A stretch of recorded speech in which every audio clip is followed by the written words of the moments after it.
boys and girls, children of all ages, it's about time that we get ready to kick some booty. Hello, welcome. And other places. Yes, other places included. But ladies and gents, welcome to Ring Warriors, the wrestling tabletop role-playing game being created, designed, hosted, and all that fun jazz by yours truly. I'm joined by the team this evening. Evie sadly can't join us again, but that's all cool. But we are joined by Foxy, Tash, and Vinny. Good evening. I'm actually here on time. I know, right? Wow. I know, that's really... It's insane. In the membrane. In the membrane. So, ironically, the only reason I'm here on time is because up until I got your message earlier, I completely forgot about Ring Warriors and had a stream planned. So I sorted my entire day out for that. Forgetting. How dare you, sir? That's why most of us take care of reminding each other about the sessions. That's it. You okay, though, in chat? How you doing? Right, so, guys, before we start anything this evening, I've got a little bit of a thing to show off. Do it. So, I've told you, Dom, Twitch isn't going to like it. Not that, you silly idiot. Oh, no. It's a big pasta. It's nothing rude. So, for anyone that knows, or may have known the last time we had a session, I announced that I found an artist up through Reddit that was interested in doing, in their art style, a version of Mike Jaws. Ooh. Oh. I've commissioned them for their artwork. I've been patient. Like, some things in their life has been a little bit manic. So they've only just been able to make, like, they're still in sketch mode at the moment, so nothing's too far forward, and they've apologized for it. There's been like a lot of issues, but with how things are in the world at the moment, absolutely fine. It's absolutely fine indeed. But with that in mind, they apologized, but gave me a image of the sketch they have so far of Mike Jaws. Oh my god. And I want to show it off on stream today. So, the artist in question, if you are interested, his real name is Victor Arcos. I need to remind myself what his Reddit name was, because then you could check out his portfolio on Reddit, because it's insane. He's mostly done D&D characters up to this point. So I've really put him to the test. But, ladies and gentlemen, I give you, so far, the sketch, early sketch, of Mike Jaws. There you are. Oh my goodness. That's nice. God damn, that's awesome. It's, as you can tell, it is in early stages, but you can already tell it's forming. Yeah, and it's going to be really awesome. I especially like the fact that the artist has obviously going with the great white head, which is obviously the staple of Mike Jaws being a great white shark on, but then taking that, turning Mike Jaws into basically the brawler guy. The guy that like, it kind of looks like if he led a gang. This is like he would be that leader of the gang. It's so cool. It reminds me of the orca dude from Hero Acca. Oh, yo, totally. But yes, this is Mike Jaws' early sketch form. The artist told me is that, like, as I said, they've apologized for it's taken a good while to get to this point, but the fact we're even at a point like this is insane. Look at him. He's already looking baller. Yeah. The artist has openly said, though, they're having a big struggle of anything involving Mike Jaws' design. They're struggling with the legs. To tell you the truth, when I did the concept art for like Mike Jaws, I was wondering like how his legs should look, like whether it should include like sort of flipper like things or just general like just feet. Like feet are the worst things for me to draw. Like everyone says, "Oh, hands are the worst thing." No, feet. I hate drawing feet. But Feet are the yeah. devil's work. Yeah, but if I could maybe give a little suggestion to him, I kind of made him have like sort of two toes, so it's kind of like a V shape, with like kind of little, like, not like a little dorsal finny bit at the like back of the ankles, sort of thing. Oh yeah, that would be, yeah. Yeah, If you so look down on the feet, yeah, so it's something Yeah. along the lines. So, But I for mean, those who don't know, the design I've just put up, this is the original concept design by Tash of Mike Jaws. And this was the image that I've actually given to the artist as a reference as to what to base it off of, so you can already see the similarities between the two, and how the artist has just taken it in their own direction, but in a way that's going to be wow. Just give him like big steel toe shoes. I mean, Just cover the feet. yeah, just cover the feet. You know, I mean, yeah, like just cover the feet. Like, problem solved. Maybe, I don't know. stuff. But yeah, you do you. I'm sure that you could come up with something awesome, Victor. And yeah, I can't wait to see. I can't wait to see Mike Jaws in a much more glorious form. I don't know. The Oh. original idea is pretty cool. About the It's concept art. Yeah, there you go. yeah. So Dahlia, your idea is actually really good, but funny thing is, I'm actually currently wearing big steel toe boots. There you go. There you go. Yeah. Myself. Someone's already one step ahead of the game. That's how it goes. Yeah. So yes, as you can tell, early sketch of Mike Jaws by Victor Arcos. Amazing work so far. Really chuffed to see how things are going. And when we have updates, whether it just be additional concept sketches or whether we start seeing things taking form finally, I'll obviously update you guys on the stream. But I thought this was a fun little thing to share with the class before we get going today. It's very nice. Yes. The other thing as well, this is more so on a game design perspective for a second. There is something I may be changing with the game after when these guys are done with their current chapter of the campaign. Because I use the campaign as a chance to test certain ideas and whether they're good to keep or axe it. And there's something I want to test. So one thing that I haven't really enjoyed so far with Ring Warriors, and something that I think is too attached to D&D still, is how we've done stat checks. It's something that I'm not happy with because I feel as if it is too much of an attachment to D&D still in its current state, as I've said. So I have an idea to branch it off and make it its own thing a little bit more.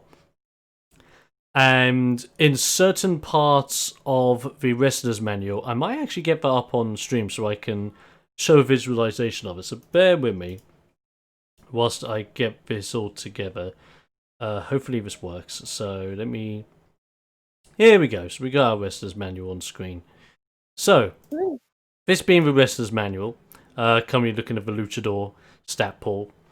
What I want to show you is this. So, some of the styles have what is known as a dice contest, where either you or your opponent rolls a 6-sided dice, and dependent on the roll itself, depends on how successful or unsuccessful the thing they're doing or the thing you're doing is, and whether damage is dealt, they've been moved, damage and movement has been sorted, whether they're going to be downed or they're going to have status effects, all that jazz.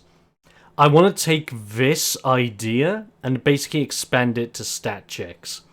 Where if you're like doing a check, for example, when it comes to, can I see X? Instead of you rolling a d6 plus one of your stats in your stat pool, it's more so now going to be a matter of just roll a flat d6, and dependent on the number you roll on that flat d6, corresponds to how successful you are in finding said thing, or how not successful you are in finding said thing. The other idea as well, and it's not related to the table here, is that, and I might go up to the section that talks about it, because I think I've got it. I think I've got it here somewhere. If you bear with me. Yeah, I think it's in this section about attire. Yeah, it's in this section about attire class when it goes into detail of what does it mean when you roll certain rolls. So the other thing is The sheep! the sheep. Thank you very much. That is lovely. Another sub from Vinny. Forgot to share this the other week. No problem. Thank you, bud. And we got a sheep. Happy days. Enjoy your sheep. Enjoy the sheep emote in Discord and Twitch, ladies and gentlemen.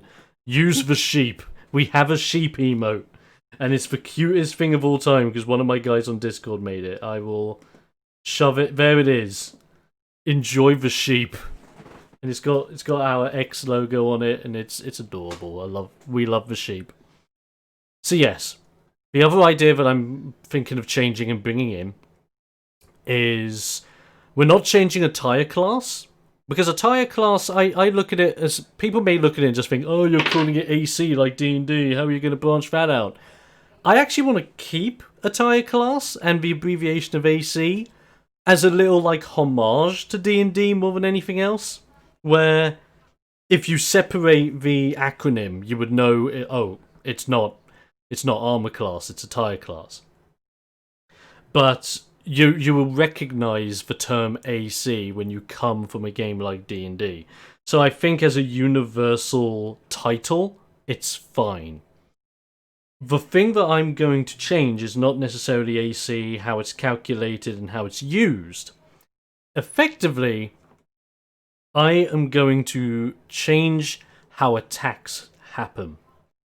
And what I mean by that is that, don't get me wrong, when you attack someone, you're still going to be attacking someone with a d12, your lovely 12-sided dicicle, plus the appropriate stat that you are rolling with. But that's also now going to correspond to what is going to be called status attacks, or statistic attacks, I should say.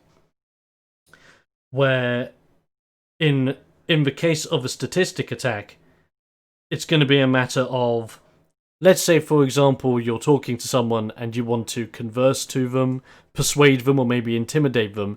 Instead of persuading or intimidating them by rolling what would be a stat check, being your d6 plus whatever stat you're corresponding it to, it is now as if you're rolling for an attack. So it's your d12 plus the attack. And it's still related to armor class. So any stat attack that is done against you, or any stat attack you are doing against someone, if it is someone, you must still clear their AC in order to successfully win the stat attack. If you do, you will learn more information. You would obviously win the chance of winning them over if it is an appeal-based one. Or it may backfire on you, where if you don't do as good, they may just be hesitant releasing more information, or if you completely fail, the guy could just be like, no, that's how rude of you, I'm going away, or take this fool, bang, fight begins. It makes it a little bit more interesting and a little bit more wrestly, and that's the trick, because when you're in a wrestling environment, everything is an attack. Whether you're talking to someone, whether you're looking for something, whether you're beating the living crap out of somebody, everything is attacks. So why not incorporate that by making stat attacks and actual wrestling move attacks as well? This will mean it will fundamentally change how a lot of classes will roll for certain things, such as if we scroll down to Powerhouse, because I believe Powerhouse would be the first one here at the moment. Until I alphabetize it, I know, Vinny, I can hear you. I can hear you in my ear. You're lucky I'm muted. So yes, like for example, this would change skills like Larger Than Life. Where at the moment with Larger Than Life, as you can see here, they must succeed in a power save. But what would happen now is you would instead make a power stat attack. And if you clear the opponent's AC, then the effect will occur. So now it's a matter of everything is based around your opponent's AC, and it puts a bigger emphasis on AC manipulation when you have certain party members that can do it, or environments that allow you to then alter an opponent's AC. So you can better get over them with physical attacks, as well as get onto them with those special abilities that you are keeping to yourself. At least that's an idea that we're planning on trying out when this chapter finishes. So keep an eye out on that one. And we're going to go from there, because I think it's going to make things a little bit more actiony and a little bit more fun and unique in its own right. Especially when you just go, when you say, can you give me a power stat attack? It just sounds, it sounds it sounds more visceral, and it sounds more in your face than something like, just give me a stat check. Because stat checks or stat saves are just like, yeah, it's cool. Stat attack, oh shit. or if me as a game master were to come out saying, he's going to check your body over for just 1 second. He makes a cunning stat attack against you, rolls it, checks against your AC. He sees that you're withholding a knife in one of your pockets and points it out to you. And it's like, oh shit, he's not going to see my secret weapon anymore. Exactly. Ooh. It just adds some more diversibility, some more interesting bits going on. It'll be fun, and we're going to test it. So look forward to all that. Stat attacks coming soon. And no, I'm not adding in stat attacks because I've been watching a lot of Art Attack recently, and I just go, this is a stat attack? This is a stat attack! This is stat attacks! But yeah, if I do any more of that tune from my voice, I'll most likely be banned from Twitch. Anyway, we're gonna move forward with the game. And have a laugh. So, guys, are we ready for games? Heck Yes. yeah, although I think we lost Vinny. Oh, right. Oh no, Yeah. did we? Did we lose for Vin? did. Oh no, We we lost did. Vin. No, Well, whilst Vinny's Vinny. getting his game back on, I'll address a question from Delir in chat. It seems like it could just end up with certain people who are just a lot more difficult to deal with all around without weaknesses. To an extent. To an extent. As I said, this is a test. By no means is this going to be a finished product. It may mean that, because I'm dabbling into it, and the whole trick with a dabble is that you have to test the water a few times, see how it goes, edit things as you go, change things up as you go. If it works, great. If it don't worry about it. That's the trick of it. That's the fun of games design sometimes. Sometimes you got to test something before you realise it's crap. It's just how it is. I've legit not played any tabletop RPGs, says Saint. Oh, no worries. But I know and like wrestling. You're my target audience! So that's awesome. That's absolutely fine. So hopefully you will enjoy the tabletop RPG that is Ring Warriors. Cross fingers. Right. Vinny is back. Back attack with a stat attack. Yes. You gotta love it when your phone crashes when you plug it in, hey? Oh, Nice. yeah. Oh. Gotta love those plugs. And Kato, looking forward to seeing more of the system. I think it can work, but I think it needs to have some attributed elements to balance it out. Yeah, no worries. As I said today, it'll be a work in progress, so don't you worry. But you know what isn't a work in progress? The actual game! Game screen, y'all! Yay! Yeah, we're on it. Lovely stuff. Yep.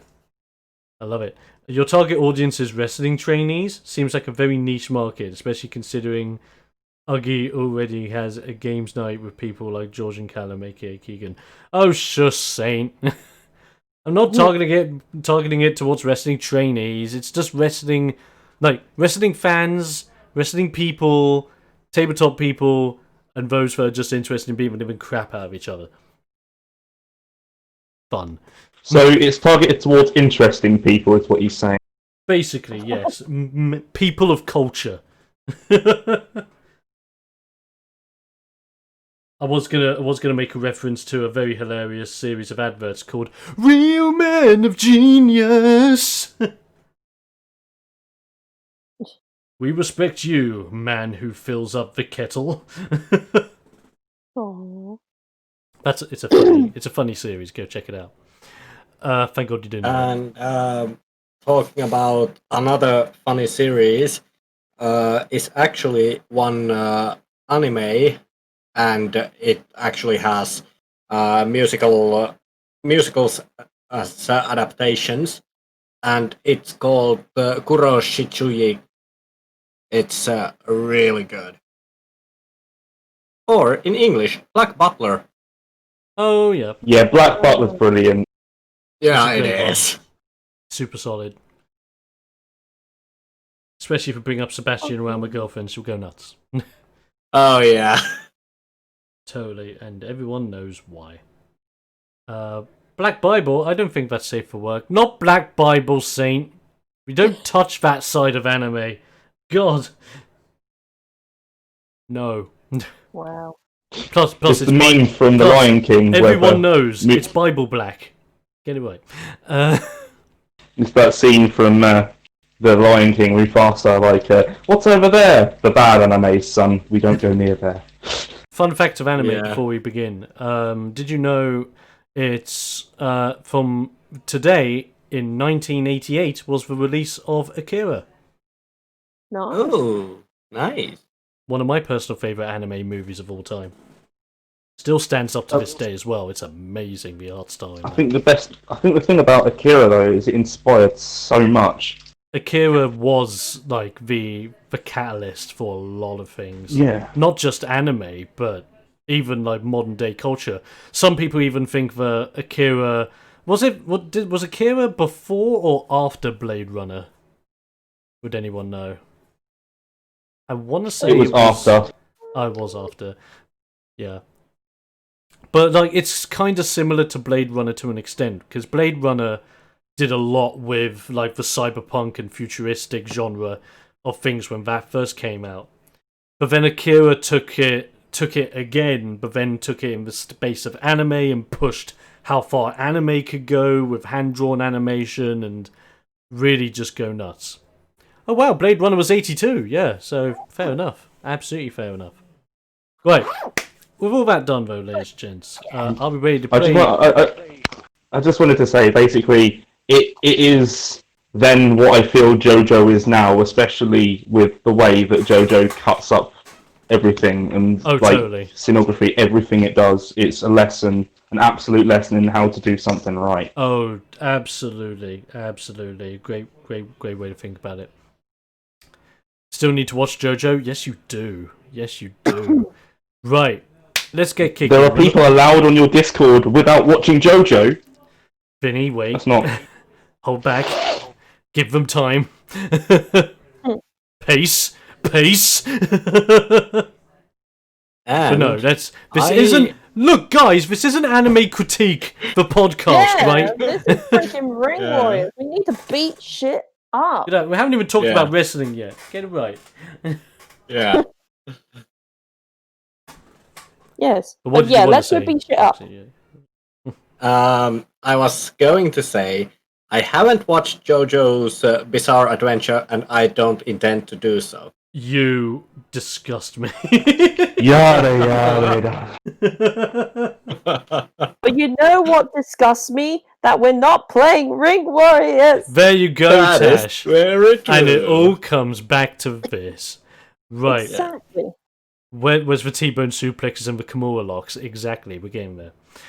Ladies and gentlemen, welcome to Ring Warriors, the wrestling tabletop role-playing game. Created, developed, hosted and boasted by yours truly, the most explosive man on the planet, TheXploder Coles.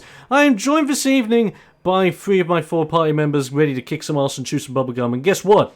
We've been out of gum since 2 weeks ago, so get used to it.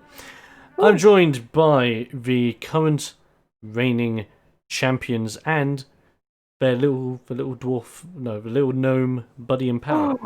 Sorry, Racist. sorry, no. I apologise. I kid. It's fine. But here we go. We have the Red Foxesarian Luchador, Liam. Yes, I am here and I'm ready to cause some immeasurable pain on my opponents. Gnome lives matter. God damn it. Damn it. It started. Yeah. I didn't want to say it, but There it is. Yes, so played by Foxy. There you go. Erg the Geode, the Fold Block Mountain Agricon powerhouse. That is played by Vinny. I'm here to kick bubblegum and chew ass, and I'm all out of bubblegum. Sure. Wait.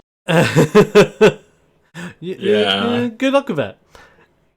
And last but not least, we are joined by Dr. Thaddeus Vidarsley, the Forest Gnome Luchador, played by Tash. The doctor is in the house, and you're going to be in the world of pain that he is not going to help you with. Oh, damn. I've got a prescription for you. A prescription for pain! Yes. I like it. So, where we last left off, you guys were at the Bob Farmstead.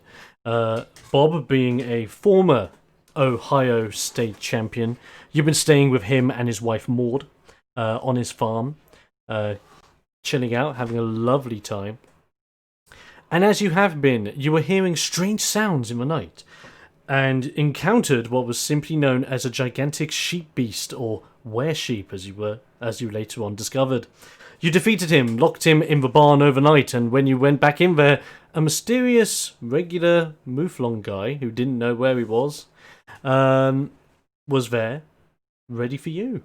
You investigated his nearby cave with him, investigated into his life, and found out that he is indeed Todd, Bob's long-lost son. Ugh. Dun, dun, dun. Crazy stuff. And so you came together to come up with an idea as to how Todd can harness his were-sheep state.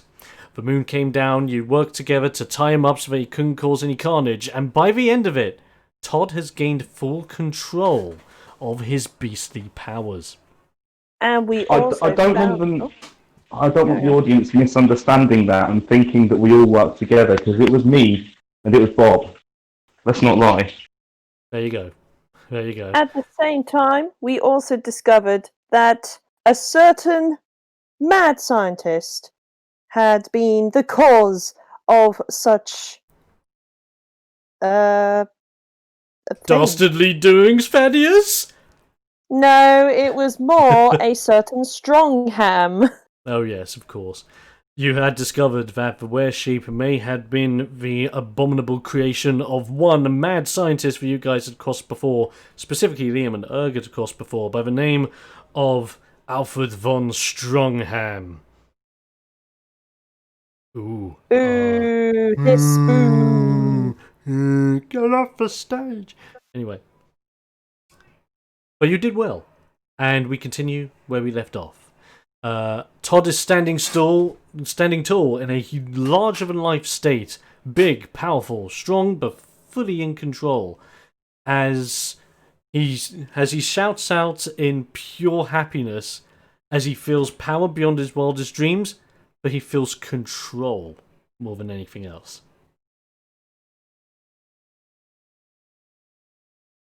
Yeah.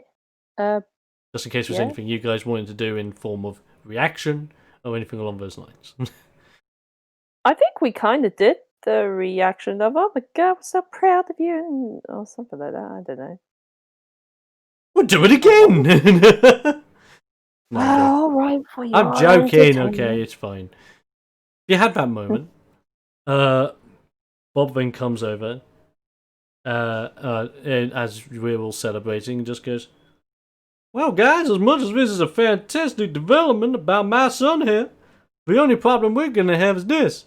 How in the blue hell am I gonna introduce this big boy to my wife?" Tag team match, obviously.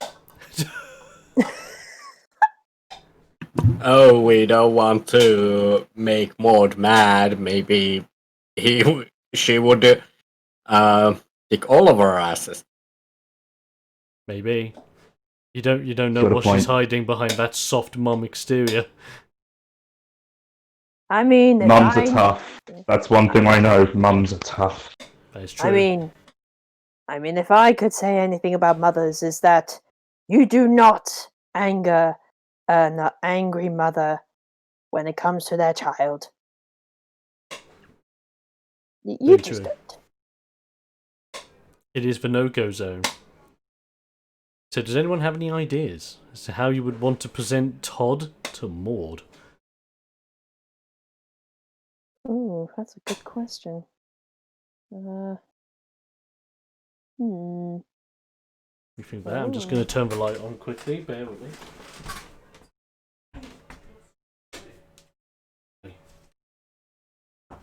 Oh, that's better. Well, I think if you're going to introduce someone, you're going to have to do it honestly. And you're going to have to I can't even speak bloomin' American English, gosh darn it. Nicely done. Yeah. Ah! 2 points of mistranslated damage. No, I'm joking. That missed. Yes. I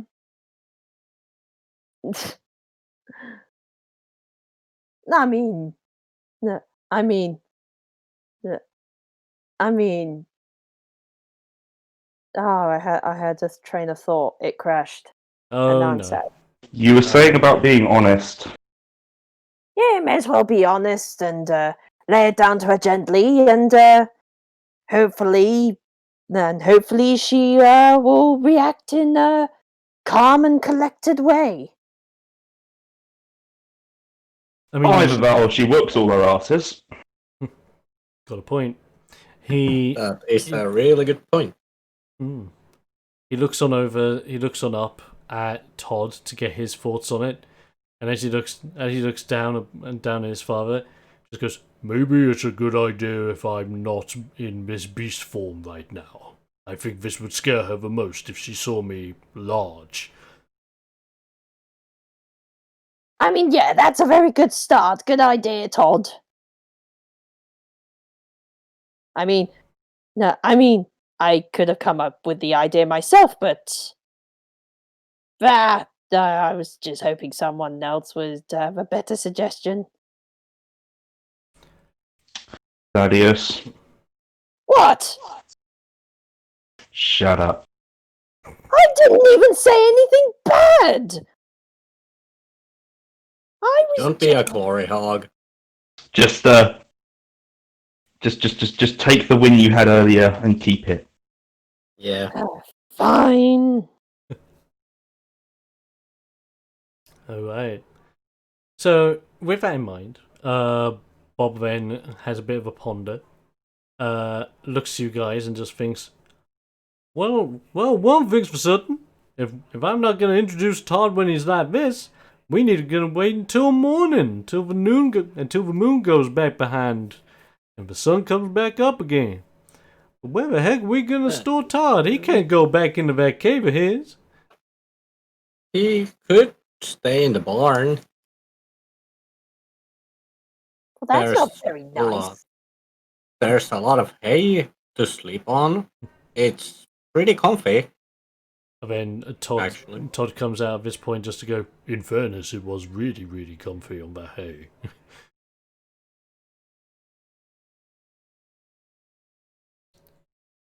Yeah. And with that, Bob says, I think we got ourselves an idea.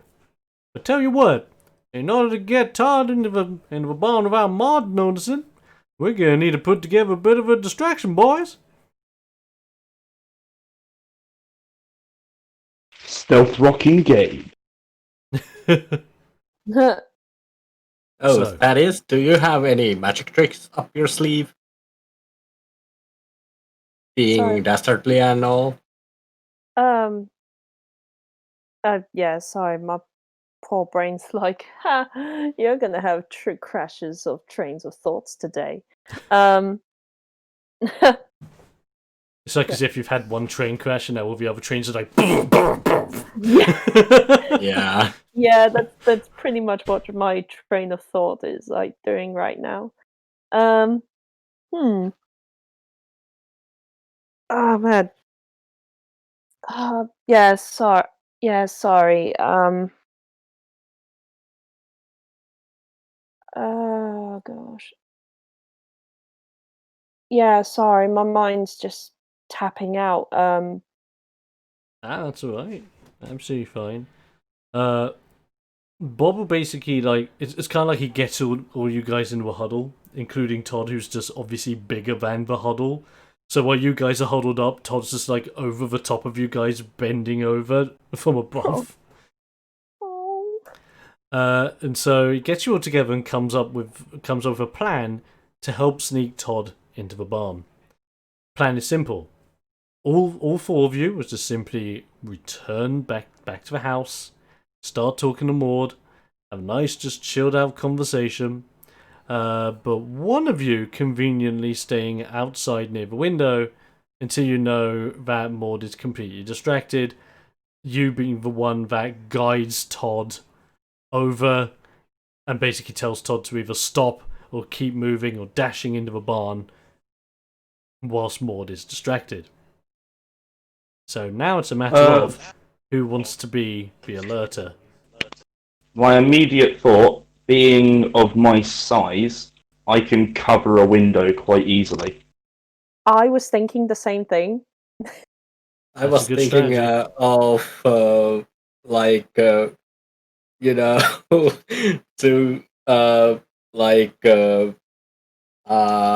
don't know, doing like a rocket show as a distraction. Certainly got its merit. Yeah.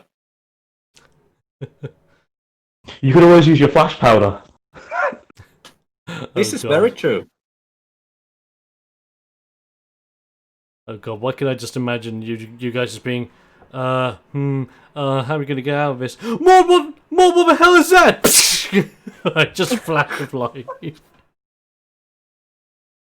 Oh god. I wonder in an alternate universe if Liam would be hosting raves using that to get that sort of powder. Yeah. Could work. Oh no. Just like summoning no. lightning onto certain points and then, Oh no, it would that would actually be brilliant cover story for a story arc.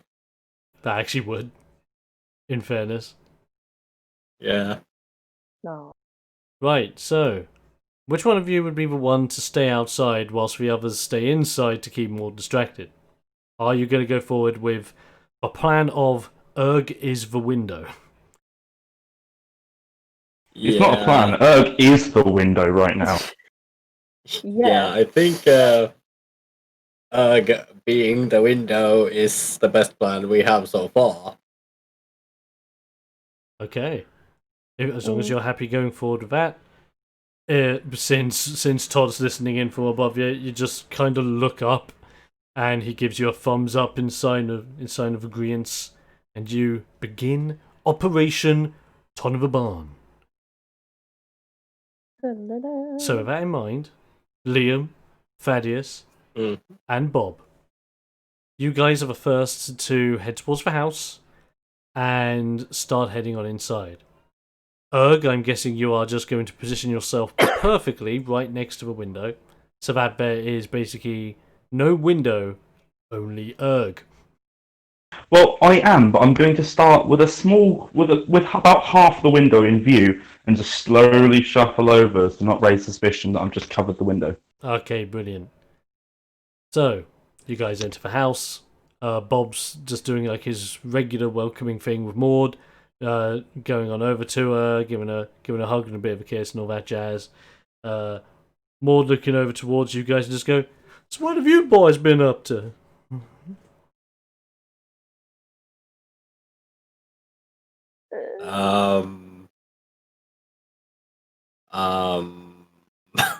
Great distraction, guys. William pulls out a deck of cards and starts doing card tricks. I don't know. Oh, God. Roll me... roll me an appeal check. As you answer by going, We've come up with this genius plan. You just need to distract them. It's like as if you just think to yourself, "Oh no, I was not expecting the situation. No, I've got to believe in the heart of the cards." This is the walking up to the front of the school with no trousers on right here. What did you This is roll? literally like 5 plus 3, so 8. Ouch. Wow. You Because I think it was like with D6. It's D6 plus like my appeal, I think. yes, I yeah. wanna say yeah. Yes, that is. Yeah. So it's 1 point below the perfect hit. Okay. Even with that, it's like as if there's a bit of a awkward pause between everyone as Bob's looking at you guys, thinking to himself, "Come on, guys, say something. Respond to my wife." Thaddeus is just looking around, going, "Do I say it? Do you say it? No, who says it?" And then Liam's just like, "I need to think. I need to think. Come on. I used to be in the army. Think. That's it. Cards." Yeah. It's like as if you just whip out the deck of cards, you just smack them on the table and just go, "I've learned a card trick." And you just start, like, what is your card trick? I think it could be the classic is this your card? Oh, lovely. You just do like some mad shuffling skills, asking Maud to pull a random card from the deck. Remember what it is, slide it back in as you do some more random ass shuffling. And then it just goes to... You go to draw a card, turn it around, it being the 3 of clubs. As you ask Maud, "Is this your card?" Maud makes a check. It is her card. Nice. The distraction is going well so far as Todd begins his trip to the barn. The card distraction is very good. Maud has enjoyed it and just go, "Oh, that's a lovely thing that you've done. What about you, Fatty?" Well, oh no! This is not the time to have multiple train crashes in my head. So yeah. Thaddeus goes, well, we did a little more investigation with whatever that was making those really loud noises outside for the past couple of nights or so, and we discovered that there was a very big and very curious bear. Like, the most curious of bears, who seems to love your home cooking so much that they probably just traveled all over the place just to get a taste of your roast dinners and pies and just divine culinary skills. Roll me an appeal check. It's a D. -1 for rambling. No, that's me. Perfect. I'm joking. Yeah. It's a perfect hit. Fuck you, Benny. It's a 10. Well done. You roll it, you clear it, and as you do, Maud is very intrigued by it and just goes, "A bear all the way out this way?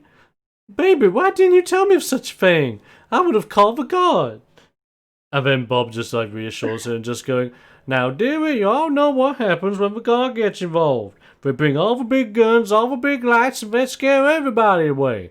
This was a simple matter between me and the boys. We got it all done, so don't you worry those pretty little fluffs on your head. A very good use of distracting time again, as Todd gets closer onto the barn. Maud's carries her concern, but feels reassured by everyone that things have gone very well. She, however, looks round and just goes, Now where's your friend Urg, the big agricon boy? Is he okay? He's disposing Can I hear? of... Well, Can I hear any of this? Sorry. He's disposing... The windows open very slightly, so you can hear this just out the corner of your ear. At this point, I shuffle to the left slightly and just put a thumbs up so she can see what I'm going on.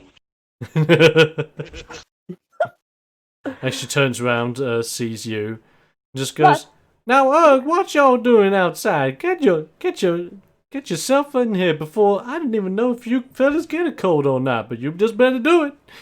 He's taking care of the bear that we wrestled and knocked out.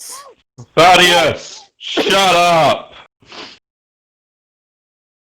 Well, it's not a lie. I mean, what's a big True. boy like you gonna do with a bear? Well, another reason I don't want to come in is because I'm tall and I don't want to accidentally damage your ceilings. But you were in here earlier and everything was fine. I wasn't feeling like myself then. Roll me an appeal Get check. it? Because I wasn't playing. I get it. Well, I can't remember what my appeal is, but I roll a 4. Okay, for your appeal is 5. So 1, 2, 3, 4, 9. That's actually not bad. That's actually pretty good.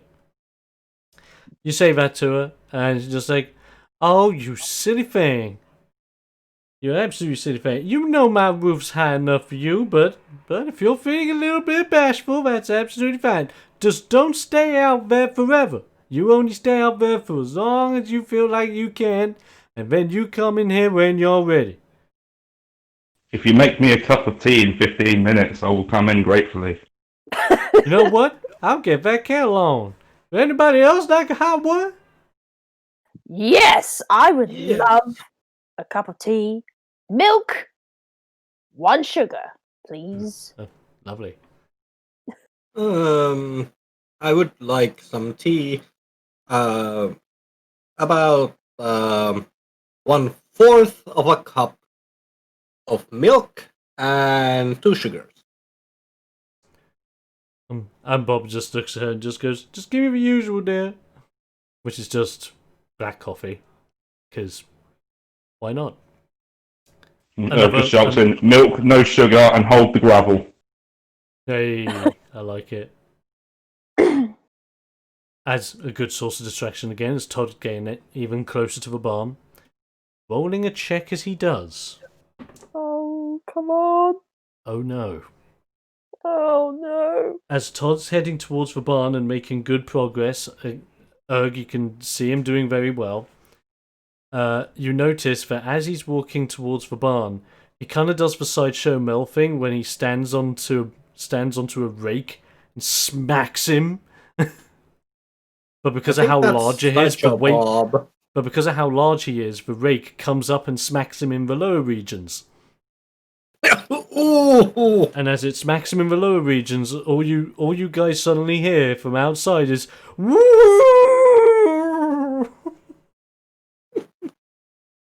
Erg immediately moves as far as he can over the window and goes, "That poor dog! Wonder what he's running from."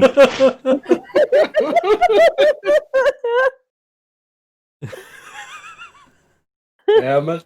I love that. That's great. So, what's actually going to happen here is Maud's rolling Oh, no. to see if she thinks this is a little bit BS, and it's fine. She hears your cries. It's just like, "A doggy? What happened to him?" I don't know, but he just yelled and ran across, and well, he's gone off behind. And I sort of like gesture around the other side of the house. You might be able to see him from a window at that side if you try. Okay, she heads on, like, she has to head slightly up the stairs to look outside that side of the house, and as she does, it gives Todd that little bit of time to like recover that little bit, limping a tad, but getting ever so closer to the barn. Doing one more check for me. Oh God, Todd, why? Another rake? No, luckily. He gets past the rake, and he gets ever closer to the barn. He's about to let himself in, but as he does, he notices that by his feet is a rooster. Oh no. Ugh, you kind of see this out of the corner of your eye. Just him, like, looking down at the rooster, kind of worried a little bit, staying perfectly still, and just subtly, like, making hand gestures that can be translated as, no, no, no, don't, shh, don't. As you just see the rooster look up at Todd, seemingly not do anything, and do a couple of odd little pecks at the ground. As if it's not going to be alerted at all, showing a sign of relief. And then Todd just works on the barn door. As Todd opens the barn door and makes a little, the rooster just erupts with. As soon as the rooster makes noise, I press myself as hard as I can against the window without making a sound. So you press yourself against the window as Maud just dashes back to the window that you're standing in front of. Just going, now what's that there rooster clocking on about, boy? He got confused. He thinks it's morning. He thinks it's morning, it's for freaking night. Okay, I'm gonna put that rooster to good measure. He needs to go back to his homestead. Right, I'm gonna go. No, don't worry, Maud. You're making tea. Don't worry, I'll do it. Roll me an appeal check, please. Oh no! I have a plan if the appeal check fails. What is your plan? I'm gonna. Okay. Oh no! Okay, Dom. Right.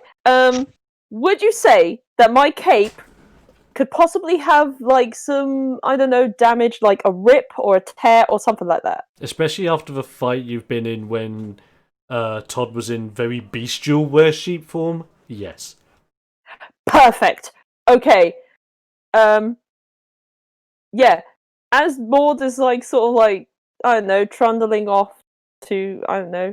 Okay, hang on. What's the appeal check first? Sorry, I'm just gonna. You know what? If you're gonna do what I think you're gonna do. Okay. Well, first the result of Erg's appeal check. You Yeah.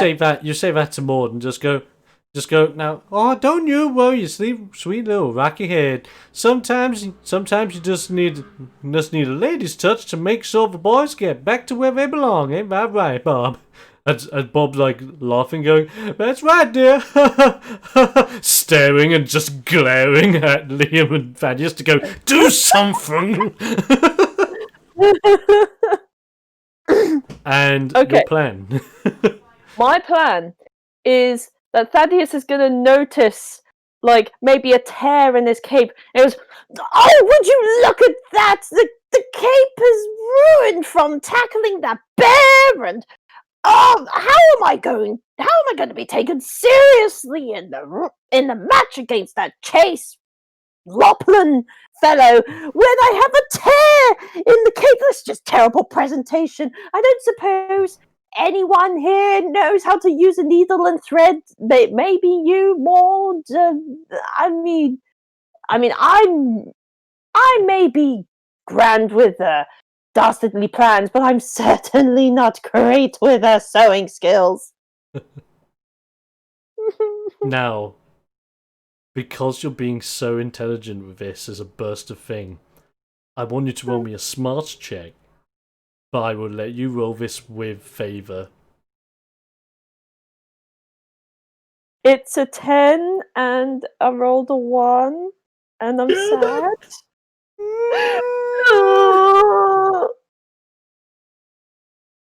It's like as if Liam, help me! you say this as Maud has a cardigan on, is literally about to touch the doorknob.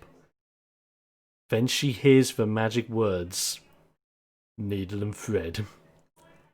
Like the innate motherly nature inside of her triggers. Whenever she hears that someone's clothes have been ripped, it's like as if her motherly charm activates and just goes, no one can have ripped clothes on my watch. As she just completely stops what she's doing involving going outside to turn around and just go, now we can't have you on the verge of going against the Ohio State champion with a rip in your attire. Now bring your cape over here, boy. I will certainly do that, and Thaddeus is going to hand his cape over to Maud. As this was happening, in my head, I was just thinking to myself, backup plan, just in case. And the only thing I could think of is just sort of stretches and does the pavement dance with Maud trying to get in for his cup of tea. Very good. And Liam is just gonna say to Bob, why don't you, next time, oil the hinges? It's kind of like he just sides on next to you and just goes, I'm working on it. Do better. Shut up. But luckily, with all of these tactics in mind, Todd is able to get past Le Rooster, head into the barn. He kind of he gives Erg the OK sign as he goes in and goes for Operation Todd of the Barn. It's a success. You know what? I think I'll have my cup of tea. As you come into the house. Yeah. Yes. Erg. Yeah. Yeah. I come into the house. He comes into the house and like gives a big thumbs up. Brilliant. Towards like everyone, but masking it just in case Maud looks over.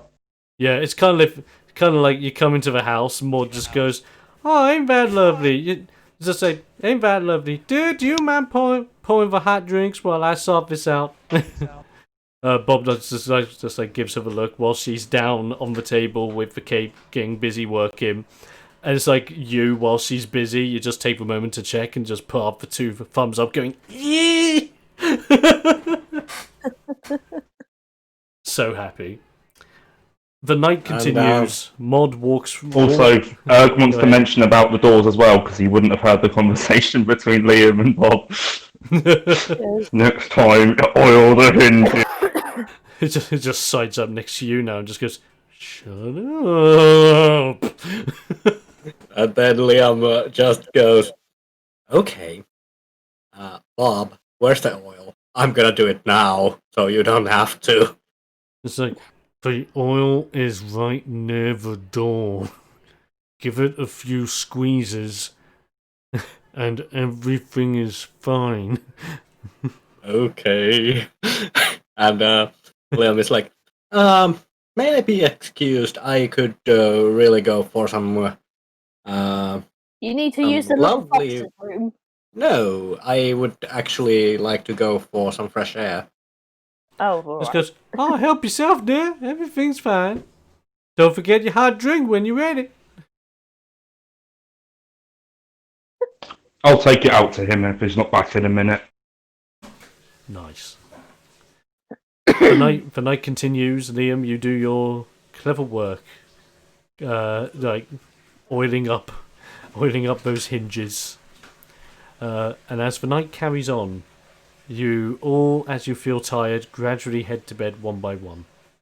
Maud deciding to stay up that little bit longer, working on Thaddeus's cape and attire in general.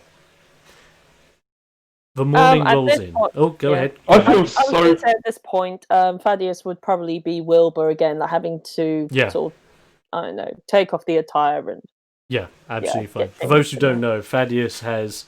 It's kind of like a dual personality swip swap thing. While Thaddeus is the wrestling expert, Wilbur is your everyday man. Yes, he's your everyday white collar worker. Lovely. Just He's earning- every man. Yes. Love it. And so night falls. Everyone sleeps, apart from Maud, who goes to sleep a little bit later. And as the morning rises, you all wake up yet again to the lovely smell of a nice fry up for breakfast. And as one by one you come on down to experience one of Maud's lovely breakfasts yet again. Wilbur. When you come down, you notice something hanging to one side. Okay. It shows a sign of familiarity, whilst at the same time showing signs of something new. You look as your cape has been updated. Oh snap. It's still purple, as goes with your Dr. Thaddeus attire. However, it has been added with golden trim. And written on the back in fancy gold lettering is Dastardly Dr. Thaddeus in shiny gold print on the back of your cape. Heck yes.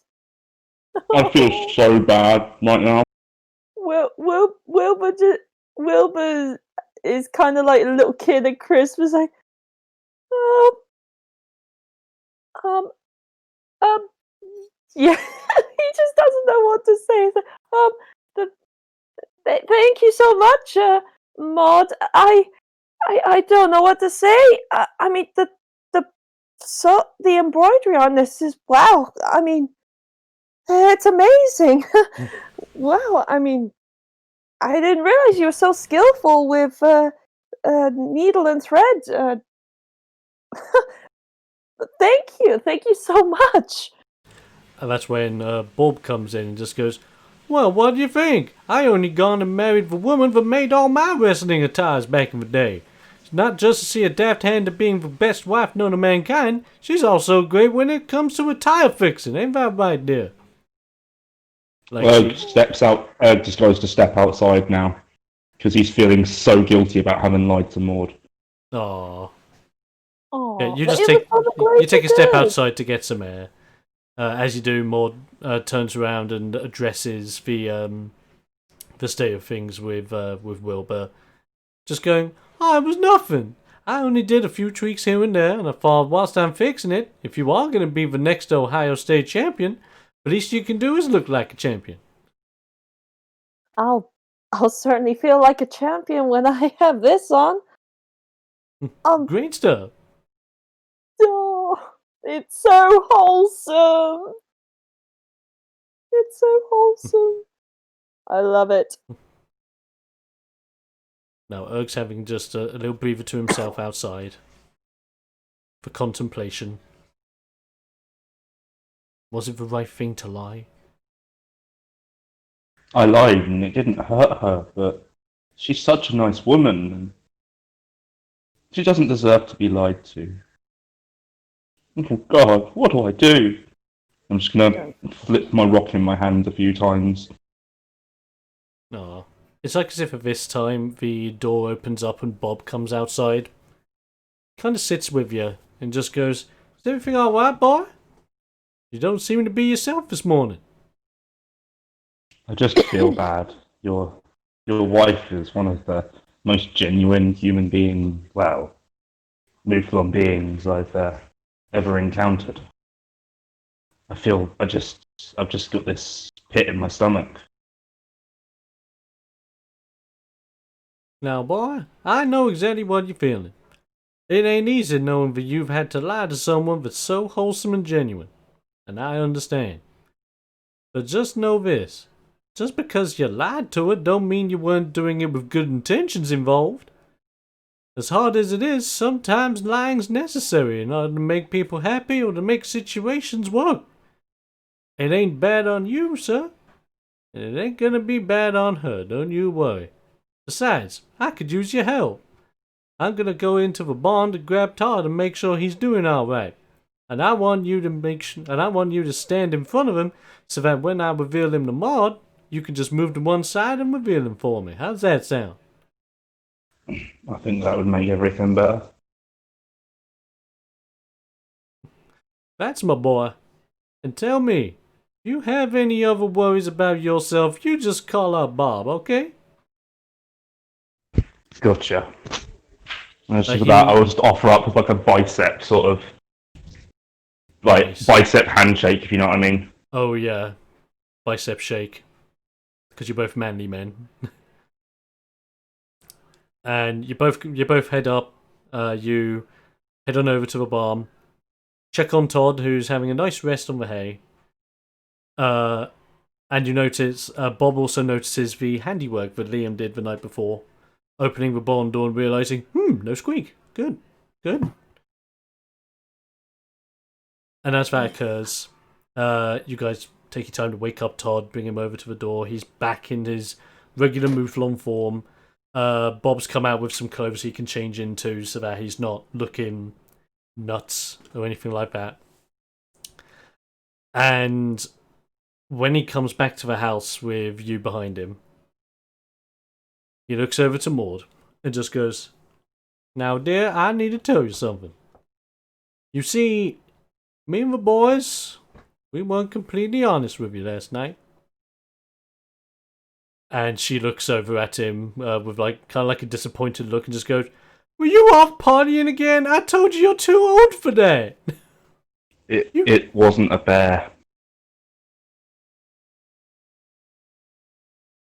What do you mean it wasn't a bear? What the heck were those noises? Bob, do you wanna... Don't worry, boy, I got it. Dear, remember that story I told you about the woman I was with before I met you? Where we conceived a child but I never knew what happened to him? And she, like, gives him a subtle nod. And goes, "Well, you see, that noise was an animal and a creature that we hadn't quite seen before. We dealt with it. We only knocked it out because, you know me, I don't like killing innocent beings, no matter how crazy looking they may be. We calmed him down, brought him into the barn overnight, and the next morning, he was a regular mouflon like you and me. And after finding out some stuff, I found my son." And she's like giving that look of, no way. No way, I can't believe you. And at she that look- moment, I just stepped to the right. It's like as if she's looking around as you're taking your time to step to the side. She sees like the adamant and honest looks on everyone's faces, and then sees Todd. And Todd looks up, clocks eyes with Maud, and it's like as if Maud slowly walks on over to Todd. Everyone, like, you're all feeling like this strange feeling of what is she going to do? You're not quite sure how she's going to react. As she looks at Todd, grabs Todd by the shoulders, and pulls him in for a hearty hug, bursting into tears, saying, "Welcome home."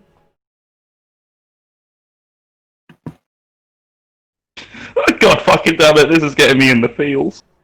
Oh yeah. Yeah. A very hearty welcome for Todd as he is reunited with a family long gone. Thanks to you guys. Yeah. And as you guys are having this loving, embracing moment, Bob suddenly gets a phone call on his phone. He whips it out, and he looks at the number and just goes, This is Sean Leafmeyer. I gotta take this." He answers the phone, That'll be for us. puts it up to his ear and just goes, "Hey boss, how is it? Alright? Okay? Okay?" You sure about that? Really? And you want me to tell him? All right. Okay. Yep. Bye. Hangs up the phone, puts the phone on the table, looks over to you guys and just goes, "Boys, you better get ready. That pay-per-view's happening tonight." Damn. Sort of almost in tears over the sappiness of everything going on, expression goes immediately to a massive smile. Yeah. Wilbur's sort of like trying to hold back the tears, like, this is so wholesome. It's a conflict of emotions where it's like, "That's cool. Yeah." I can't wait! And That's basically it. Liam is being his calm and collected self, and being like, "Okay, guys, we don't have much time. This is all well and good and beautiful and everything like that, but we have a pay-per-view to prepare for. So grab your stuff and let's go." All right. And thanks again, Maud, for the sewing and yeah. And he's gonna collect the cape and everything that his attire has and everything. Nicely done. Liam takes all his stuff and just goes to Maud and says, "Thank you. It's been really, really good time here. Thank you for the delicious food. And but yeah, we kind of need to go. But just before we go, let me just tell you something. Don't get scared during the next full moon.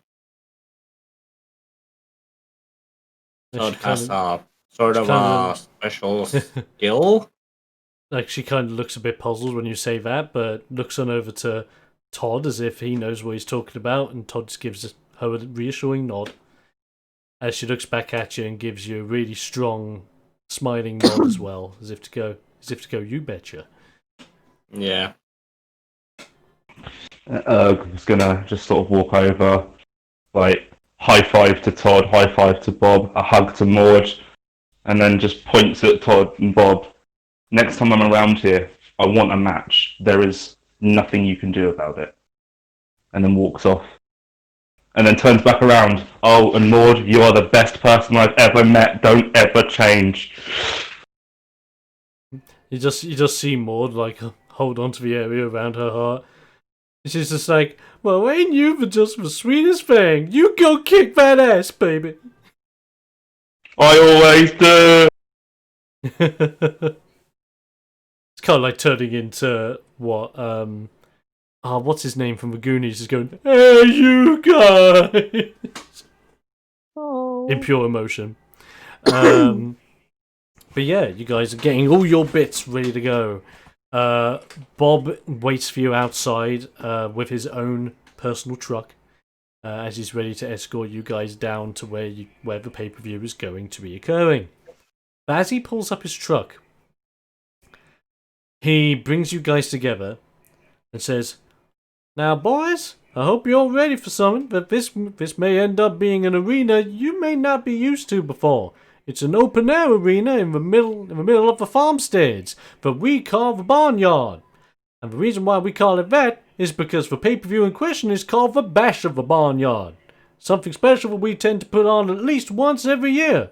I'm so happy that I get to be a part of you guys being at your first bash." Yeah. It's going to be awesome. I'm so glad no one went the low road on that. Well, I just, I just can't wait to get on with the match and entertain the good folks watching us. Now that's the spirit, boy. Now, the reason why I'm bringing this up to you before anything else is because the arena's not going to be as high and up to date as you guys may be used to with all your fancy neo-tech futuristic arenas. It's only a basic setup with some basic seating, some outside lighting, and that's about it. You guys are going to have some fun. Oh, one other thing as well. He whips out his phone again, and he turns it sideways. And as he turns it sideways, it puts it in front of him, and just goes, "There's a video Sean Leafmeyer wanted me to show you." He hits play, and as he hits play, who comes up on screen but the current reigning world hardcore champion, Lavanya Wreckable. Oh snap! At a Yeah. press I like conference. this video already. At a press conference outside of the gymnasium, she's been helping with AJ and the old guys over at their gym in the Bermuda Triangle. Doing a press conference outside, answering more questions about when's the match going to happen with Mike Jaws. She's answering the questions relatively well, being very calm with the approach of anything. You can see AJ being behind her, showing signs of support. As she talks about how she's preparing whilst mainly focusing on rebuilding this gymnasium that's given her everything, supporting those that have supported her through what has occurred, answering some questions about who do you think the mysterious person is, where are your teammates, and all that jazz in between. As the camera's rolling, then you start noticing in the video that there seems to be a ruckus, as Lavanya is kind of trying to look over the crowd, seeing where the ruckus is coming from. And what you see is that the camera filming at this moment turns round, and in the crowd of press is Mike Jaws pushing past everyone he comes across. Oh With snap! two Sharkon Yeah. bouncers either side of him. Just to get out back to the front and up onto the podium where Lavanya is, where both of them say nothing, but they're face to face staring at each other with absolute determination. Heck yeah! And as they're staring Yeah. at each other, it's like as if the microphone suddenly turned off, but you see Lavanya talking and you see Mike Jaws talking to each other, both being quite visceral and quite expressive in one another. You even see AJ touching the shoulder of Lavanya, trying to support her and keep her back, while Mike then pushes AJ as a sign of "don't get in my way." And you see AJ then go face to face with Mike. Oh. Damn. Literal chin to chin. As Mike just goes to headbutt AJ, and a big fight breaks out between Mike Jaws and Lavanya on that pedestal, beating the snot out of each other, pushing the pedestal out of the way, friggin' not giving a damn about the press that are trying to move away as fast as they can, whilst trying to record everything. It's an all-out brawl and chaos, and the feed cuts off.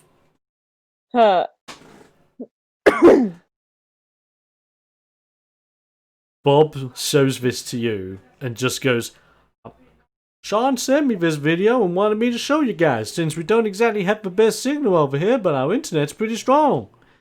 As you can see here, it looks like your friend Lavanya's gotten herself in a right tiffy with Mike." Wow, she looks like a terrifying woman. I mean, not in the bad way. I mean, she looks pretty awesome. It's just I mean I don't think I'd want to mess with her.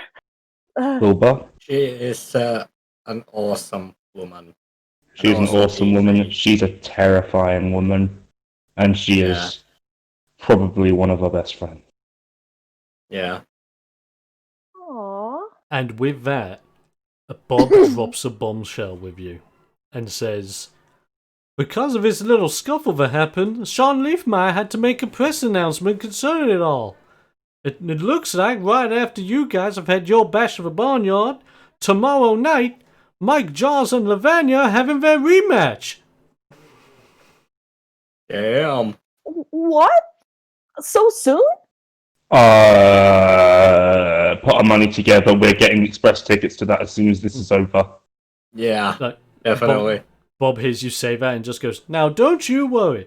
The reason why Sean Leafmeyer told me to tell you guys this is because whatever happens at the bash, regardless of who wins, who loses, or whatever, he's got a private jet all ready to go. Once you guys are done with the bash, we're going to get you in my truck, get you to the airport, and you guys are on a one-way trip to the Bermuda Triangle faster than you can imagine."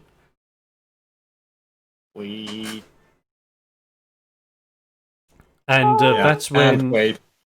And that's when he drops one other thing to you guys and just goes, "Oh yeah, you know when they had their original championship match, it was in that their shark cage match that Mike Jaws had created? Yeah, what about it?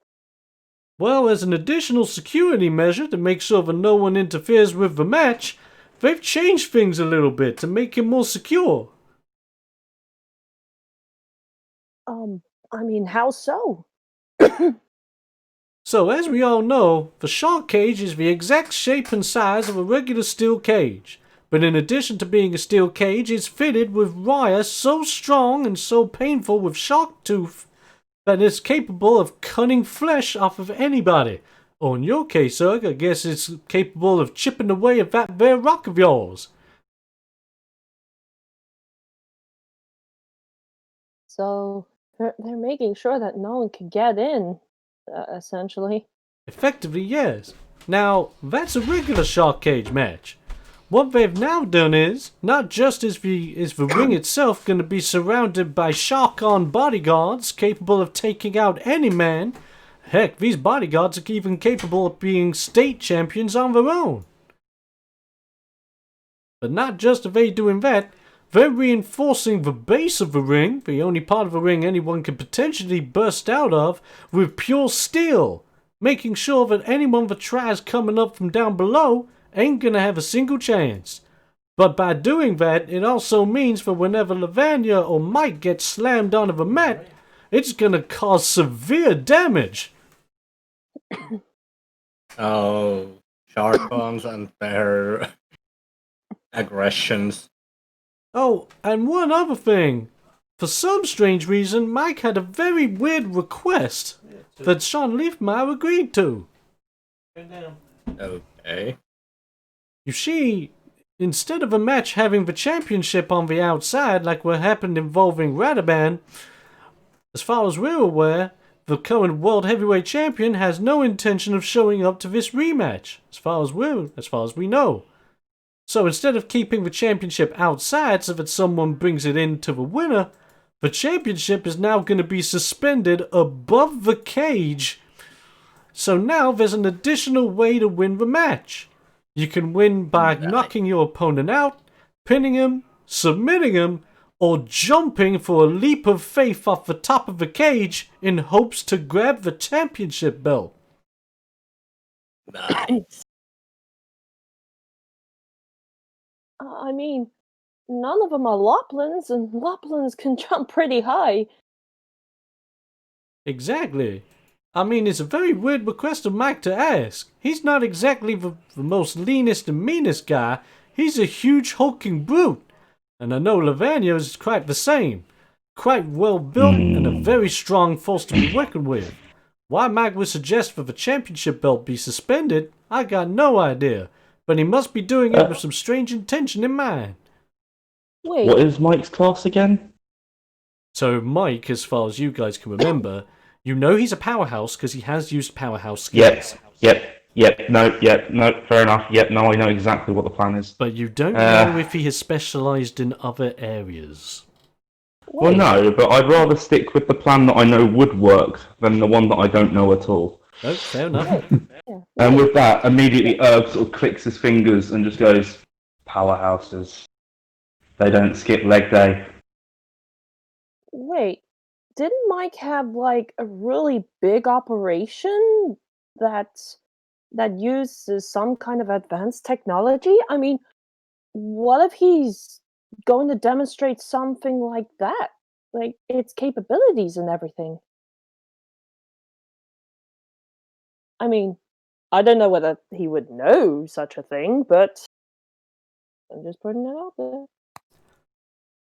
Bob just looks at you, Thaddeus. Sorry, Wilbur, Yeah, and Wilbur. just says, "No, Lassie, little fella, I got no idea.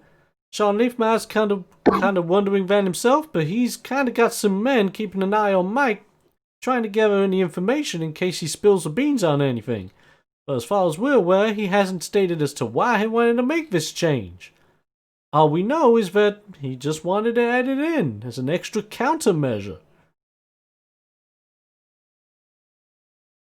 I mean, so long as he doesn't do anything, I mean, I don't think he's the type to cheat, but I mean, he sounds like a, um, I don't really know whether there's any polite way of saying that he sounds like a really big jerk. He is, Yeah. but I think me and him understand a bit. He doesn't like to cheat. He wants to win through his own force. I'm suspicious, but I don't think he will. He's too proud for that. It would hurt him to do it. I mean, either way, I'm sure Lavanya would be able to beat him no problem, right?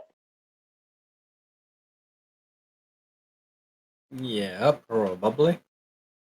Maybe, but it wasn't. I would be lying if I said it wasn't a close fight. Yeah, definitely.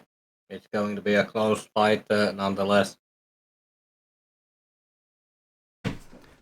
And with that being said, very last thing Bob brings up before getting you guys onto his truck is saying, "Now don't you boys worry about any of that so far. You got bigger fish to fry by knocking all your opponents out at the bash of a barnyard.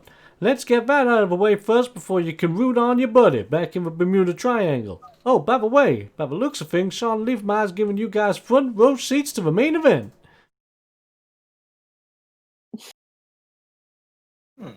Nice.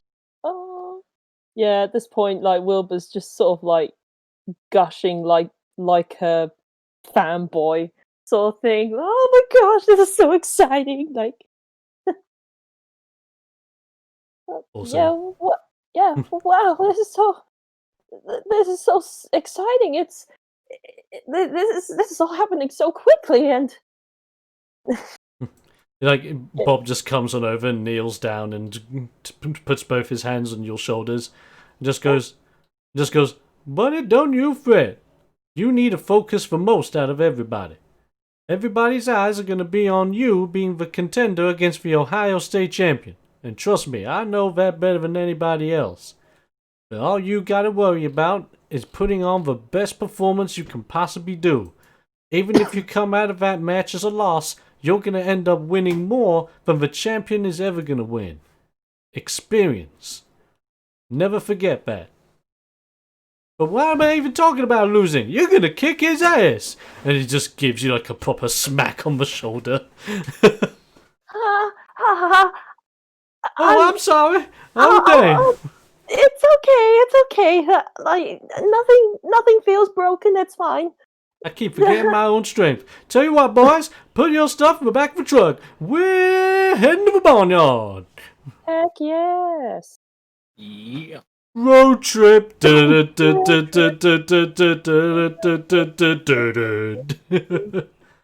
Classic road trip song. You get in the truck. Hype is building as you travel on out to the open air arena, simply known as the Barnyard. You simply just travel across all these different farms and fields, new village here and there that you might just go through with people waving at Bob and Bob waving back. And then you arrive, and it is literally as simplistic as Bob made it. You can tell that the area used to be where a big barnyard used to be, but has since been renovated to the point where the entrance to the arena itself, where people walk in, is kind of like a set of barn doors just standing on their own, wide open. And people are just walking through it, and that's where like they're accepting tickets. And as they walk through there, they literally just find their tiered seating that's been built. Only a few tiers. It's not like a stadium where it's built so high up and so far back that you obviously know where the cheap seats are. Every seat here seems so close to the action that this is quite a wholesome venue. And you know this venue is going to be filled up with some die-hard fans wanting to see some old-school wrestling. Heck yeah! Yeah, boy. So as you pull up to where the wrestlers head in. It's like a basic little like outside area where you have your own little caravan space where you can go in there, get set up, chill out prior to the match begins. And as you pull up there, you see a big like annex building that is specifically for you guys, that Bob points out. Opposite is another annex building that seems a little bit more done up, a little bit more fancy, and has a big star on the front door of it with the name Highwind on the face of the door.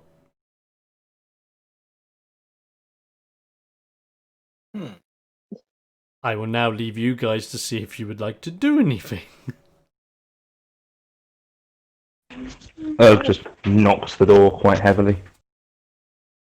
As in on Highwind's door. Yeah. You knock, and there is no response. But you Hello. but you do hear the sounds of what appears to be music on the inside. Bless you, Dad, by the way.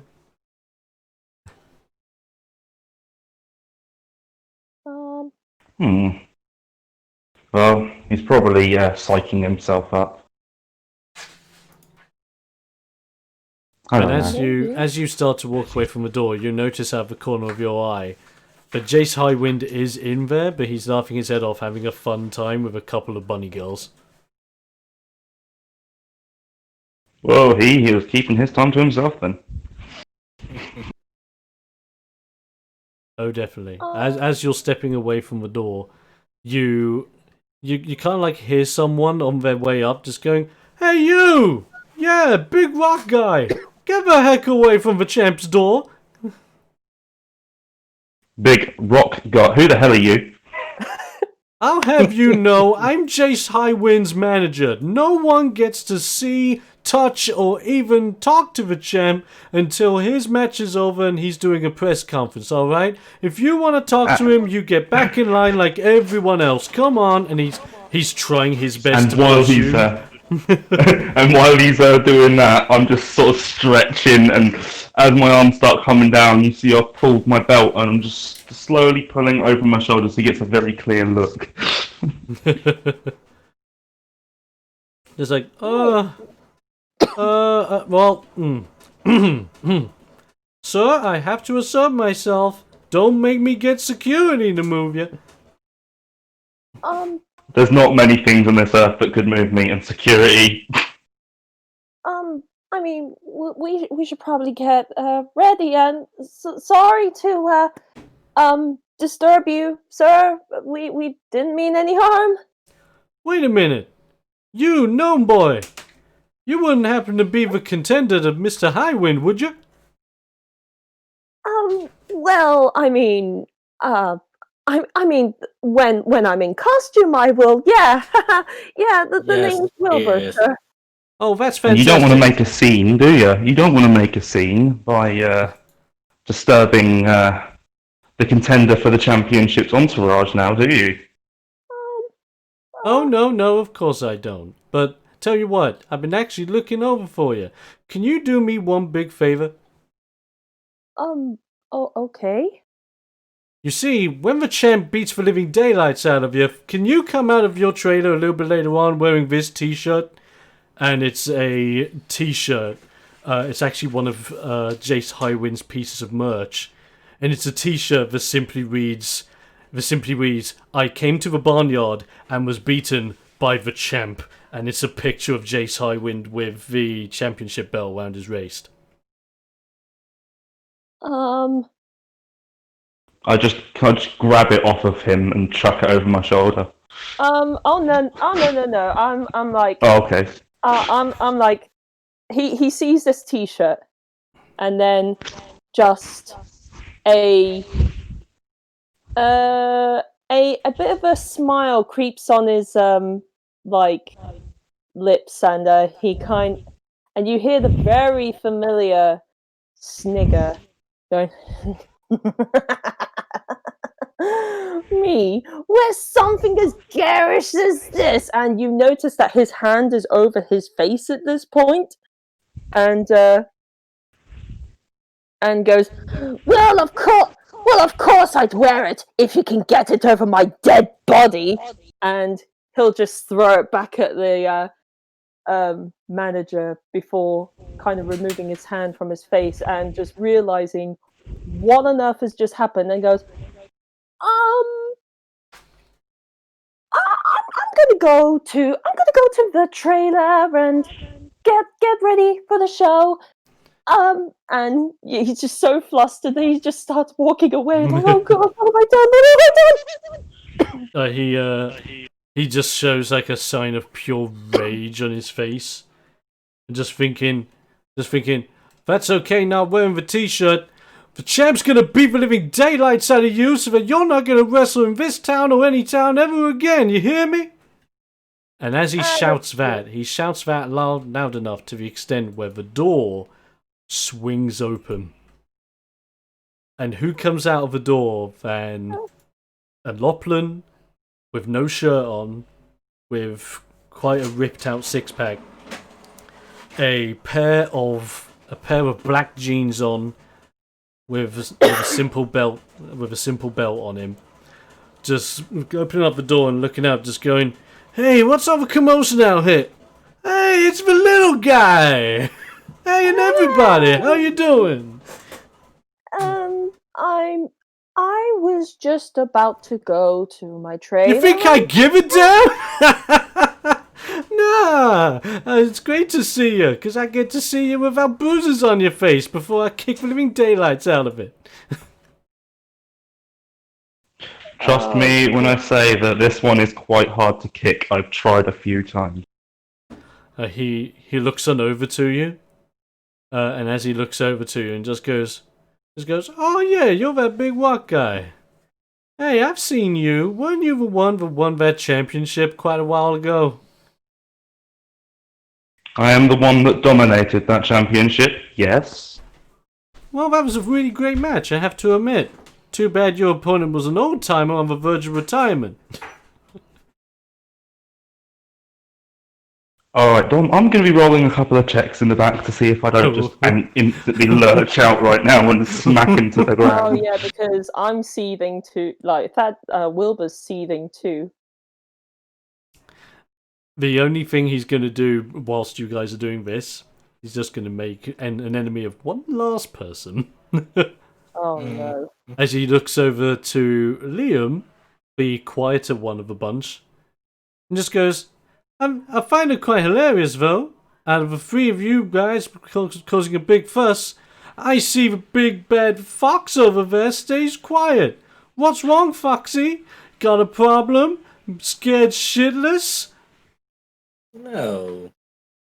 But I rather let actions speak louder than words, you loudmouth. And he just walks away. And with that, Erg lets out a sigh because Foxy's comment just broken out of the little rage spiral he was in. Nice. By the way, I was rolling 3 six-sided dice, and if I got less than a 2 on any of them, Erg was going to lose his temper. Oof. Ooh. What about you, Wilbur? What's happening? I was gonna wait until what like Liam said.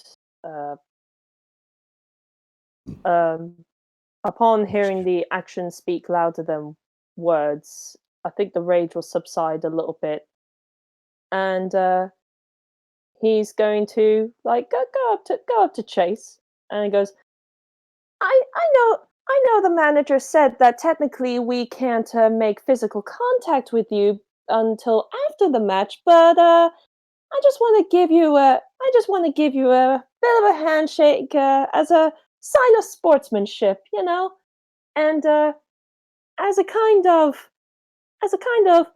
let's do our best and entertain the crowd, shall we? And he's kind of giving you that, like that pompous look of like handshake, really. But he shrugs his shoulders. He takes the steps down from his trailer. He walks towards you. You walk towards him a little bit. He gets down. He gets down slightly so that he can like shake on your level, so that you can be eye to eye as you shake each other. And then you shake. Roll me a power check. Oh no. Son of a fudging gun. And it's well, although it's an 8, it is a perfect hit. Okay. You clash hands with each other, and as you do, it's like as if you're clashing hands as a not just a form of let's have a good match, but also as a test to see how strong this champion really is. Because everyone knows you can judge someone's strength by a good handshake, even their character by a good handshake. You clasp onto each other's hands, and as you do, you feel a tight grip come about yours.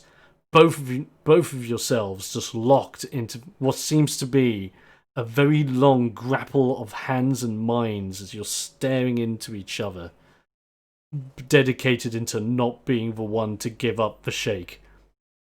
As much as it's powerful around your hand first, you start rebuttaling, gradually squeezing deeper into Jace's hand as a rebuttal. As Jace is the first to let go. And simply stands up, takes a couple of steps back towards his trailer with his back towards you, and before he steps in, just goes, "I'll see you in the ring, shorty. And I'll be the last one getting out of it. Trust me. Tony, get your ass in here. We got some preparations before I kick some butt." I hope you won't be the last one coming out on the stretcher. And then he's just covered his mouth like, oh shit, what the fuck am I saying? And then it's like as if Jace is ignoring it as he walks in, while Tony just gives you the look of he'll remember this, and just runs into the trailer behind, slamming the door behind him. Oh, you mean like in the Telltale's Walking Dead? But yeah, in That, a way, yeah. Good analogy. But Wilbur, as someone who can be a little bit anxious at times prior to getting into the zone, it's like as if you're taking time to look at that hand, acknowledging that this is the shake of a champion that you have just declared war against. But it's like as if it's given you a burst of inspiration and a burst of deep thought and dedication, giving you an idea of if I can beat him in the handshake, maybe I have a chance to become champion. With your first, if you bear with me, I'm just going to roll something. The first 2 attacks that you make at the beginning of your match, you commit to those attacks with and deal damage with favor. Got it. I will note that down. Make a big note of that. Now, Bob's seen this all unfold and has stayed quiet throughout just because he wanted you guys to just let it seep in. He comes on out, like, he kind of gives you guys a sign of acknowledgement, just going, "Boys, that was fantastic. What a way to put the champion in his place. Now come on in. We'll get inside of here, get yourselves prepared and relaxed, and before you know it, we'll get this show on the road." Yeah. And as you guys step in, it's like as if the annex building has been set up so that every section is like a section specifically made for one of you. So, Liam, in your side, there's a nice little training bit, but there's also an area with like a couple of computers, the high-end computers, not like with multitudes of screens like you may have seen before, but at least a couple of high-end computers so that it can keep your mind busy as well as your body busy, because you like your technology.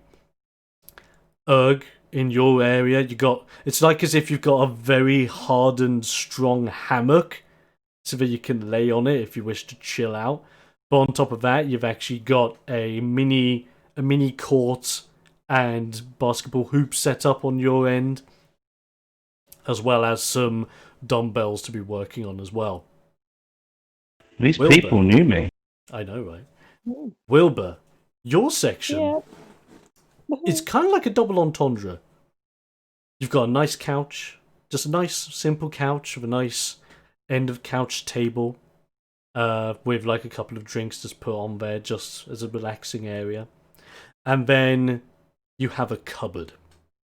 Not a cupboard, you have a wardrobe. At first you're looking at this wardrobe and you think to yourself, why in your area, or what must be your area, would they just put a simple couch and a wardrobe? Would you like to open the wardrobe? I would like to open the wardrobe and hope it leads to Narnia so that I was thinking he can feel the sin crawl up his back on what he just said to the manager and Chase. As you open the wardrobe, and everyone's like looking at this as well as if to think, what the heck? You open it up, and there's nothing inside. Apart from one thing that only grabs your attention. You notice that there is, at the back of the wardrobe, a little flick-on, flick-off switch. Okay, I would like to flick on the switch, or whatever the switch is facing. I would like to flick it. You flick the switch. And as you flick the switch, you hear and opening up behind you, and everyone looks at the same time, is a circular hole. And coming out of that circular hole is a pole.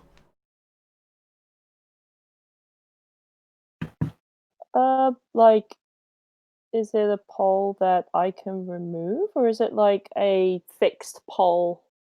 It seems like a fixed pole that will just simply let you slide on down like a fireman's pole.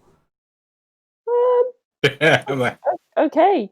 Thaddeus is going to, like, grab onto the pole and slide down. And as you grab onto the pole and slide down, you get anxious as the light of the annex seems to fade, and you end up at the bottom, and all you have is just a small beam of light coming up from up above you. I think I have dark vision. Or don't gnomes have dark vision? Let's have a look, actually. I don't think so, I don't but think gnomes have. I will double check in my game, so bear with me. No, it doesn't say anything about dark vision, so I'm going to say no. Yeah, so everything's pretty dark, apart from this single ray of light, and you're kind of squinting your eyes as if to think, why is this here? Yeah. And then lights suddenly come on, and at first it's like as if it's giving you that kind of like burning sensation in your eyes, so you got to cover up. And as you move your hand out of the way, it's the most beautiful sight you have ever seen. Okay. Wilbur, welcome to the Thaddeus Cave. Oh my god. Your own little Batcave style abode, where you've got like a display cabinet with your Dr. Thaddeus attire in it. Or what would be my Dr. Thaddeus attire. Yeah, you're like with a copy of your basic attire, the one without the fancy cape that you now have. Yeah. We'll now call the legacy attire. Yeah, basically. You have like a little changing area where it's like you go in, do your Wonder Woman spin, and come out as Thaddeus. Yes. You have an area where it's like you're constructing all your like dastardly deedy utensils, so to speak. And then you see like pictures on the wall of dastardly villains from like the 1920s black and white movies of like a mysterious man with a over-the-top mustache, curling his mustache as a woman is crying out of pure danger as she's been tied to the railroad tracks with a train coming in the distance. Or seeing a mischievous masked man with a big black cape riding on a horse with what seems to be a Lopland woman in a dress tied up with her face covered up, riding off into the sunset. And a series of other pictures of all the like different races and combinations of all these dastardly villains through time. Oh snap. Oh snap. Oh yeah. Fun times for all. Yeah. And the good thing is, if you're worried, okay, I slid down here, how the heck do I get back up? The good thing is, at the bottom of the pole, you realise there's like an inward step. And would you like to interact with it now, or...? I can. I would like to interact with it now. Okay, as you're holding onto the pole, you step onto this little section that doesn't seem to match up. And as you do, it actually lifts you, as you're holding onto the pole, right back up. So you're able to step off, and there you go, you're back in the annex. I feel so special. Aww. Like Bob kind of looks at everybody and just goes, hope you don't mind, but Sean Leafmeyer did a little bit of tweaking in all your areas just to make them a little bit more homely. Now, the only thing with you, Thaddeus, is that, well, Sean Leafmeyer didn't exactly have a lot of information on you, so he went a little bit over the top. But I hope it's something you enjoy. No, I mean, I think I could get comfortable here until the big match comes up. Well, ain't that great? I think we're gonna have a rat show, boys. And as he says that, you just hear a big knock at the annex door. Oh snap! Bob just lets you guys calm down. Like, don't worry about it. Bob opens up the door, and as he does, it's just someone simply handing him a piece of paper and dashing off. He must be like one of the wrestling stagehands, letting them know about the turn order for tonight's events. Mm-hmm. And he's got a bit of a letter. Do you guys come around him to have a read of it also, or? Yeah, may as well. Absolutely. Lovely. You all crowd around. And as you do, you see it is exactly that. The order of matches for this evening. You have like a couple of basic matches with wrestlers you haven't necessarily heard of before, but they must be local talents, whether they're well-known local talents or starting out local talents to kick off the show and build up some hype. Then we see that the first match on the card involving you guys involves Erg. And all it says is Erg versus ...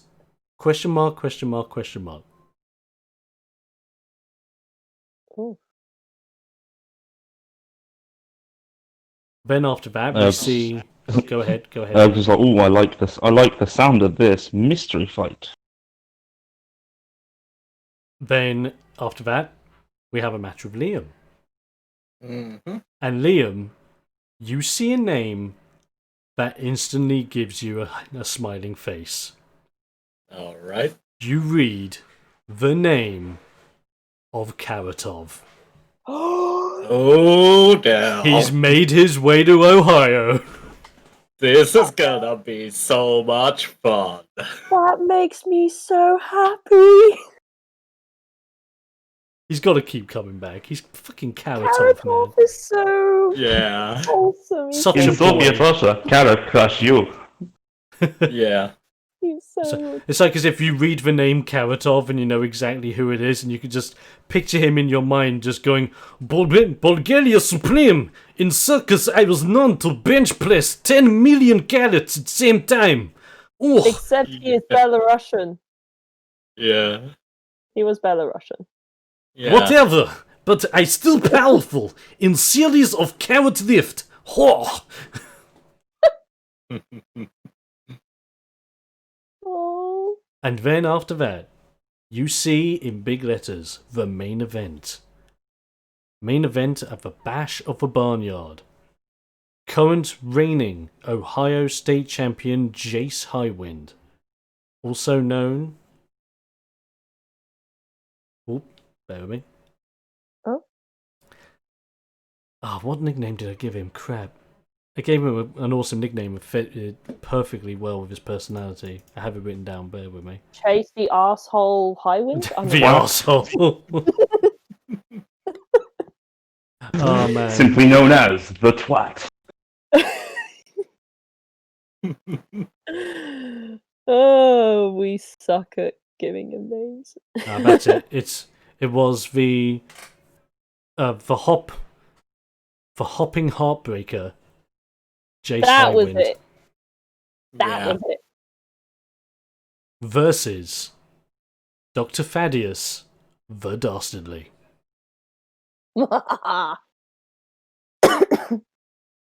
At this point, I just thought of it. Something that Thaddeus or it'll be Thaddeus in the ring. Something to say to Highwind. It's like the only thing you'll be breaking tonight is your promises.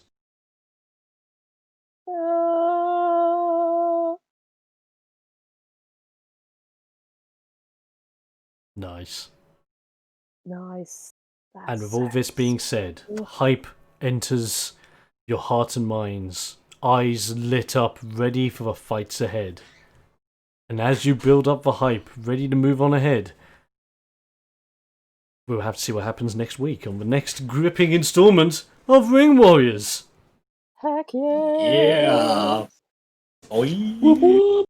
Alright, so Bash of a Barnyard kicks off properly as of next week, hopefully. That'll be fun.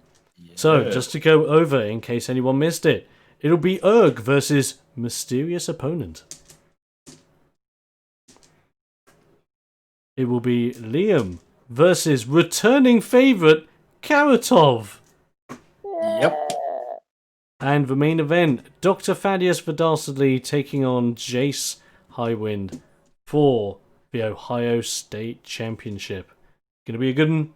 Gonna have some fun doing it all. And I'm looking forward to you guys joining in for it. And by all means, ladies and gentlemen, if you are interested in the game in any form that it is in, want to chat about it more, even be interested in signing up and testing the game when I'm able to get enough people for another test session, all you need to do is inform me on the Discord server that's now in chat. Come on down, join us, let us know that you're interested. Join the testers. And when I have a good amount of people interested that want to test the game and play it, I will get a second session running. May not be like the main campaign where we get like a big scenario ended up like this. It may just be a series of one-offs to for you guys to make your own characters, test the feel of the game so I can gather your feedback, etc. But if you do want to be an active role in that, simply let me know.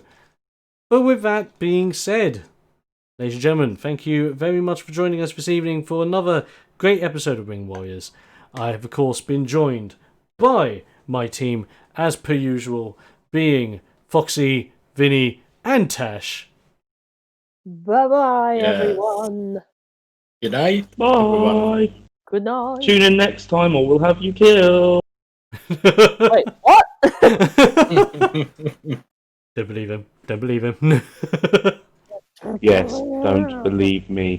But that is goodbye from the crew, and is goodbye from yours truly. Stay explosive, ladies and gentlemen. We'll be seeing you guys next time. Bye-bye. Bye. Bye. Bye.